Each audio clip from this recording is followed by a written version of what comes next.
प्रारब्ध दोष के कारण से हमारे बुरे कर्मों के भुगतान के लिए ये लोग मिले हैं। इसलिए सदगुरु राम रहस साहेब ने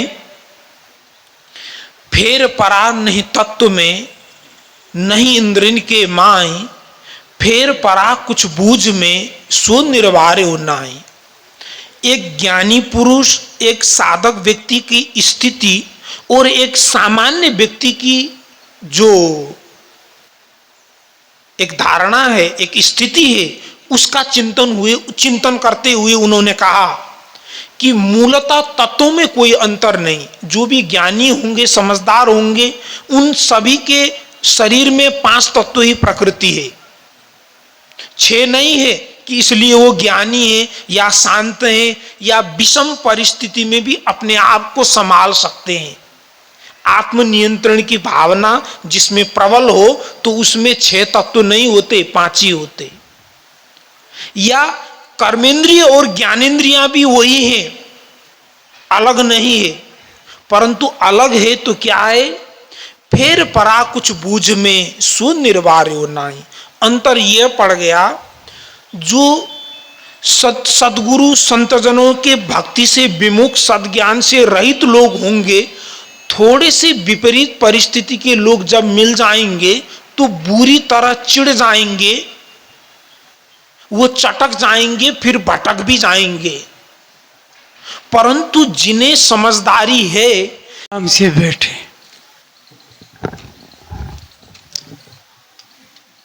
इसका मतलब है कि तन भी सदा हुआ है।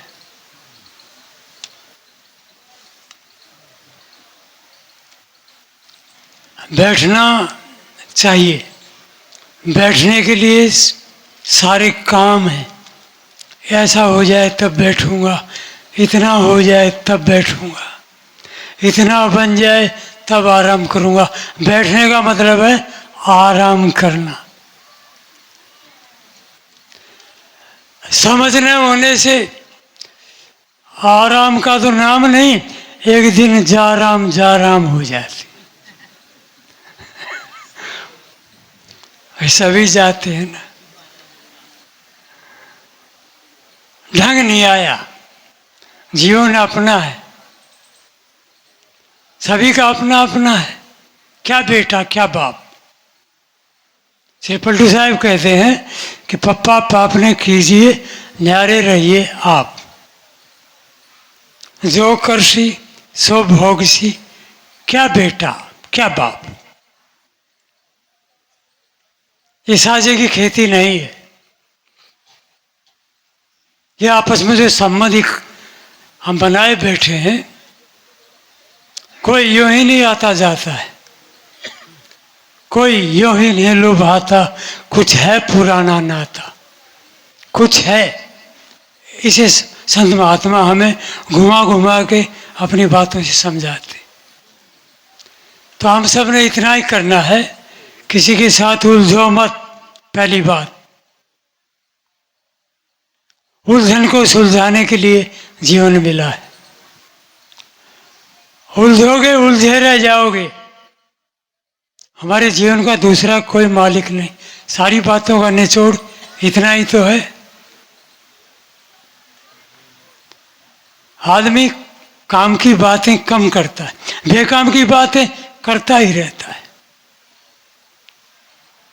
जीवन में जो काम होते हैं बेकाम की काम, श्री प्रेम साहब लिखे भावयान, बिना काम का काम। बच्चों की तरह हमारा जीवन। काम हो तो उठो, अन्यथा बैठे रहो, लेट जाओ। जहां जाओगे वहां उलझोगे, कोई कुछ नहीं देगा। आज तक नहीं मिला, आप क्या पाओगे। महात्माओं का कहना है कि भी तुम सत्संगी बनो, मतलब कुसंग से बचो। नित्यानंद नाम के महाराज हुए वहाँ हरियाणा में, उन्होंने दिया है कि जो कोई पड़े कुसंग में ताका सर्वस जाए। सर्वस में कुछ बचता नहीं, धन पद मान बढ़ाई इज्जत सब धूल में मिल जाती। किसके कारण? कुसंग के कारण। और कुसंग क्या है कौन नहीं जानता है। आप भले ही हम ऊपर बैठे आप नीचे हैं, तो चेतन भैया जानते हैं सब। चोर भी जानता है ये उसका है, जार भी जानता है ठीक नहीं। जानना इसका स्वभाव है ही, चाहे कभी भी सत्संग में नहीं आए या नहीं आया हो, तब भी जानता है वो झगड़ा ठीक नहीं। शराब पीना हम बताएं तब शराब खराब हो, शराबी भी जानता है। कौन नहीं जानता है कि शराब खराब, फिर पीता है। दिन गुजरते ही चले जाते, आज का दिन गया, जीवन गया। दिन गुजरते ही चले जाते, लोग मरते ही चले जाते। गांव में, घर में, पड़ोस में स्त्री गई, पुरुष गया, बूढ़ा जवान, कौन नहीं मरता और कौन नहीं देखता। दिन गुजरते ही चले जाते, लोग मरते ही चले जाते। जानते सब हैं कि हैं गफलत के काम, और फिर भी करते ही चले जाते। जिसने जो आदत पकड़ी नहीं छोड़ पाता है, जीवन छूट जाता है। तो संत महात्माओं की बातों का निचोड़, हमारा जीवन जितना सरल होगा, सरल कोमल, ये कितने बढ़िया शब्द है। दूसरे तीसरे शब्दों जितना साफ सुथरा होगा।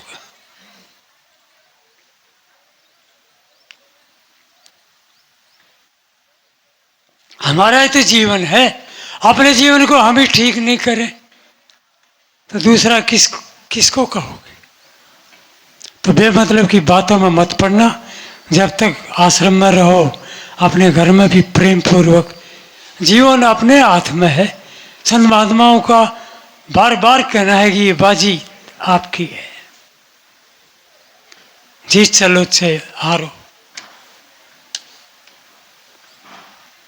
तो कहते हैं कि जो कोई पड़े कुसंग में, व्यर्थ की बातें भी कुसंग है। गलत व्यक्ति का संग सा, कुसंग के तो अनेक रूप होते हैं।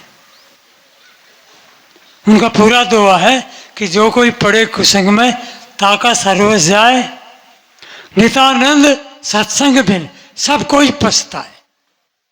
जो रोया, जो पछताया, जो ऐसे ही हाय हाय करते गया।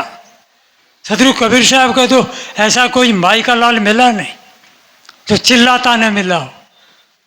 गुरु की बातों को पढ़ो कि हा हा हाय हाय में सब जग जाए।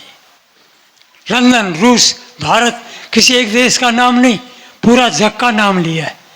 जरा बीजक का अध्ययन करिए ना। तो इसलिए व्यर्थ चर्चा से भी बचना। आश्रम में जाओ, शांति से लोटपोट करो। घूमने जाओ, मौज से जाओ। जीवन यार मस्त होना चाहिए, क्या बूढ़ा क्या जवान। चेतन सदा का है। साहब तो कहते हैं आदमी का तन बूढ़ा होता है, मन बूढ़ा नहीं होता। वो दिन कब आएगा जब ये मन भी बूढ़ा हो जाए। आज ही भीतर से बुढ़ापा पकड़ लो तो मजा है, तो जीवन मस्त होगा। यूं तो 2 घूंट लेकर शराबी भी मस्त हो जाता। हाय हटो आगे से, उसकी चाल बदल जाती। और ऐसा कोई घर नहीं मिलेगा जिसमें कोई ना कोई शराबी नहीं हो। बहुत बुरा हाल है घरों का। ये महात्मा लोग झोपड़पट्टी से लेकर महलों तक के यात्री, हर घर में कले कलेश, ज्ञान नहीं, धर्म नहीं, प्रेम नहीं। और फिर प्रेम पैदा भी हो तो कैसे हो, कौन करेगा। थोड़ी बहुत देर मस्ती तो आती है शराबी को भी, मैं ये नहीं कहता। तभी तो लोग लठ, अभी सांझ होते ही होते इतने लोग सत्संग में अभी नहीं आए जितने शराब के ठेके पर लटके मिले। देना देना जल्दी करना, बस निकल जाएगी। कोई अद्धा, कोई पौआ, कोई,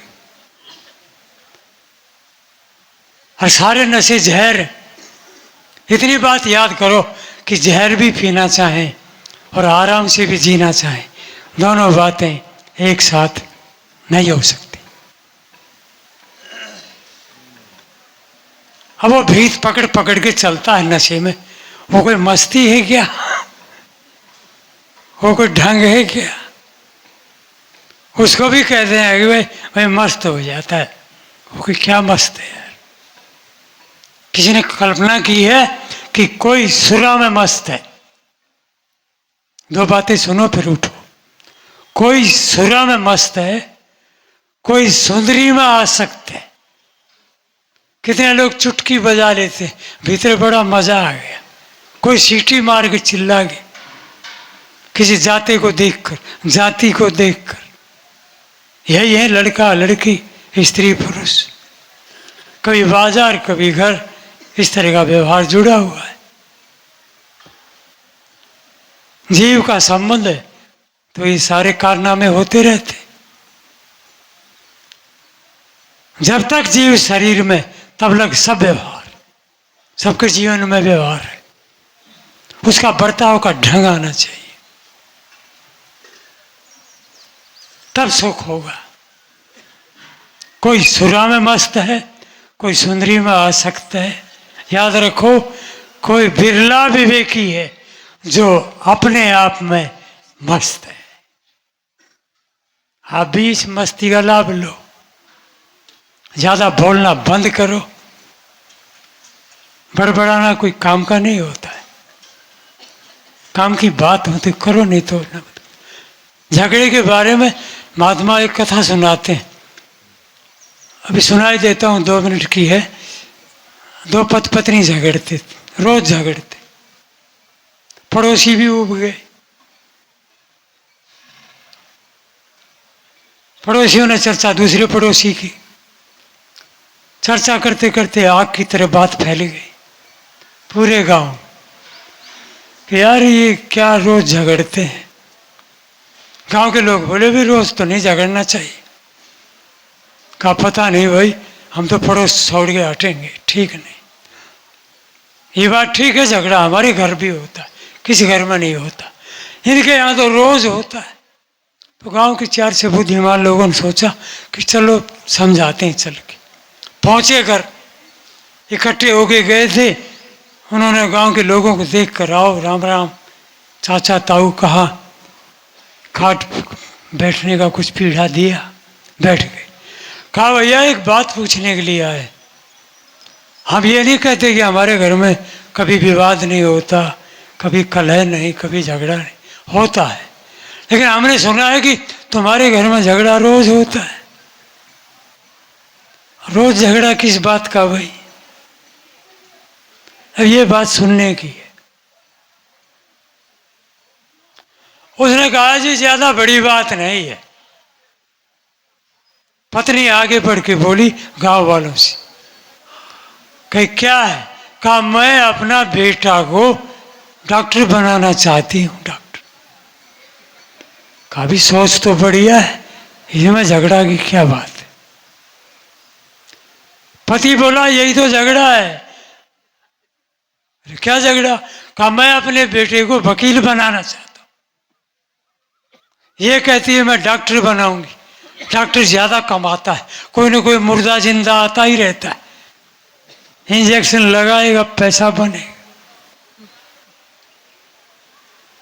और बोले सुन लिए, मेरा इरादा है जितना वकील लूटता है लोगों को, वकील के पास जितनी आवक है, मेरा मन है कि मैं अपने बेटे को वकील बनाऊं। लोगों ने सोचा भाई बात तो बड़ी बढ़िया है, अपनी औलाद के बारे में कौन नहीं सोचता। एक डॉक्टर बनाता, एक वकील बना। उनमें से एक बुद्धिमान था, वो खड़ा होके पूछा, कहा भाई तुम्हारी सोच गजब, ऐसा होना भी चाहिए, लेकिन एक काम और करो। कहीं क्या?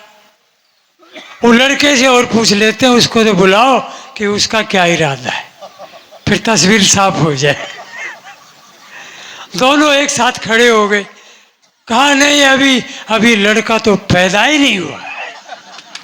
ओह, तब माथे पर हाथ धरा, यार जो लड़का पैदा ही नहीं हुआ, पेट में है, और रोज वकील डॉक्टर बना रहे हो, यार ये कोई झगड़ा हुआ है क्या? पता नहीं वो लड़का माँ को मार जाए, खुद ही मरा आए। तो मेरा भैया ये फालतू बातों में दम नहीं है। जीवन हंसी खुशी का हो, मैं इस पक्ष में हूँ। बहुत आराम से सत्संग सुना, रात का प्रोग्राम फिर सुनो ठाठ से, जैसा भी सामने हो। कभी किसी की कोई चीज़ मिले, किसी जानकार महात्मा के पास पहुँचा दो, या ऊपर खजाना में कोई भी चीज़ कहीं भी अपनी मत बनाना, मतलब है जीवन का सुधार। कितनी अच्छी अच्छी बात। सुबह 11 बजे बैठे थे और अभी मैं इस वाणी को विराम देता हूँ। आराम से वंदना बोलो, फिर ठाठ से घूमो फिरो, चाहे बैठो या लेटो, जीवन आपका है। बोलो श्री सद्गुरु देव। अर्चन्य वंदनीय संत समाज, वर्तमान उपस्थित सत्संग प्रेमी भक्त सज्जनों, आज्ञा पालनार्थ आप सभी के समक्ष कुछ देर तक निवेदन प्रस्तुत है। सद्गुरुदेव श्री कबीर साहिब जी, उनका मुख्य ग्रंथ है बीजक। बी 3 अक्षरों का नाम है बीजक। बी कहिए वासना, और जय जमा कहिए जो जितनी भी जमा करने वाली चीज़ें मनुष्य जीवन में हम धन पूंजी जमा करते हैं अपने घर परिवार को चलाने के लिए, और कहिए करने वाला, ये चेतन जीव ही सत्य है। जितने भी ये कर्म अध्यास है, भास अध्यास अनुमान कल्पना,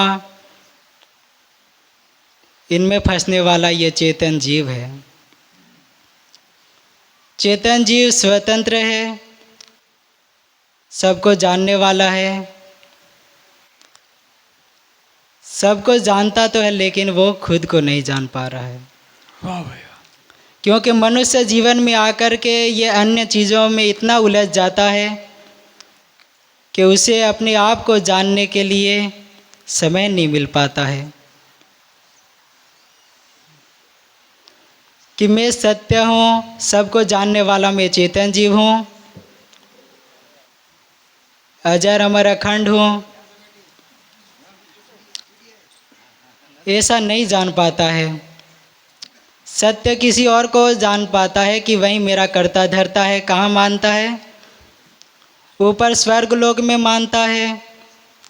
कोई ईश्वर ब्रह्म परमात्मा है हमें चलाने वाला। जीव तो अल्पज्ञ है, ईश्वर का अंश है और वहीं चलाता है। और इसके पास ये चेतन जीव है, ये अज्ञानी है, और ईश्वर का भजन करेगा तब इसे ज्ञान मिलेगा। अब सोचने की बात ये है कि चेतन जीव अज्ञानी है। ये गुरुवा लोग ऐसे माने हैं, जो उपदेशी लोग हैं, चेतन जीव अज्ञानी है, तो फिर उस ईश्वर का भजन कैसे कर पाएगा? क्योंकि उसके पास कोई ज्ञान ही नहीं है।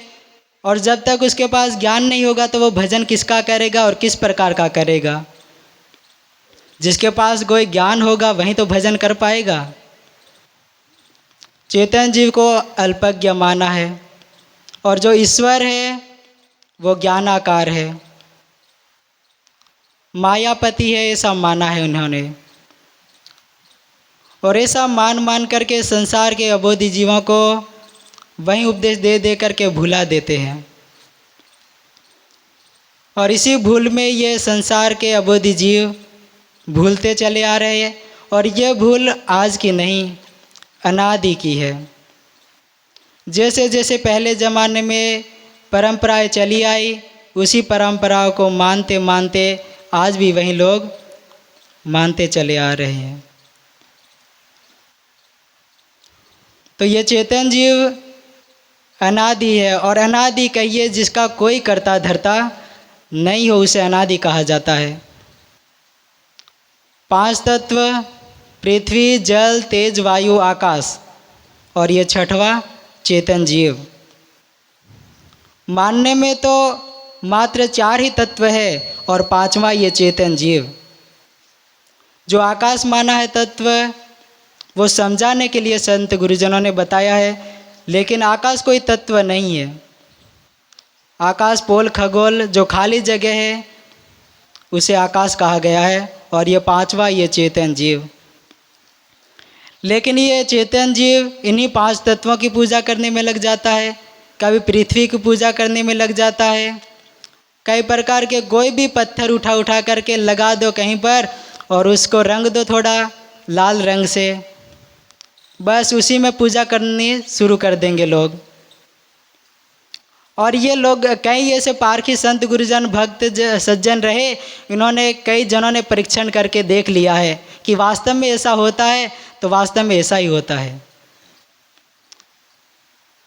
कईयों ने ऐसे देख लिया कि थोड़ा लाल पोत दिया पत्थर पर और 1-2 नारियल फोड़ कर रख दिए, अगरबत्ती जला दी, 10 रुपये रख दिए, वहाँ पर लाइन लग गई पूजा करने की। अफवाह फैला देते हैं आज के संसार के अबोधी जीव, अफवाह फैलाने में लगते नहीं।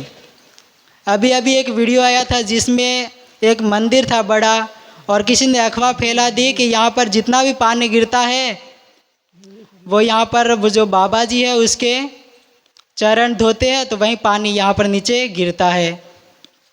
तो सब ये प्लास्टिक के गिलास ले ले करके वहाँ पर भीड़ लग गई उठा उठा करके, और वहीं थोड़ा थोड़ा बूंद बूंद गिरता था, उसी पानी को सब चरणामृत समझ करके और पीने लग गए।